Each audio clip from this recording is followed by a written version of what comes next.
5 minkštų baldų sprendimai, kurie 2026 metais jau praranda savo aktualumą.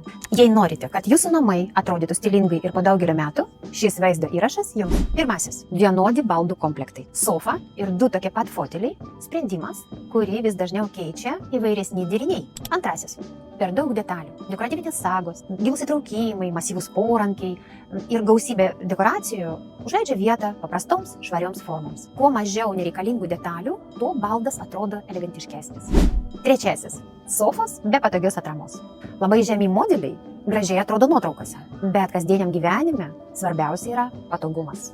Todėl vis dažniau pasirenkamos sofos, kurios užtikrina patogų sėdėjimą ir gerą nugaros atramą. Ketvirtasis – spalva vien dėl to, kad ji madinga. Mados keičiasi, o sofa išlieka ilgam. Todėl verta rinktis natūralius, lengvai derinamus atspalvius. Smėlio, grafito, alyvuogių, šilta pilka ar pieno baltumo. Penktasis – sofa, kurios negalima pritaikyti. Moduliniai baldai lengvai leidžia keisti baldų išdėstymą ir prisitaikyti prie pasikeitusių poreikių arba naujų namų. 2026 metais svarbiausia ne trumpalaikės mados, o patogumas, kokybė ir dizainas, kuris išlieka daugelį metų. Šiandien interjeras atrodo įdomiau, kai baldai papildo vienas kitą, o ne atrodo visiškai vienodi.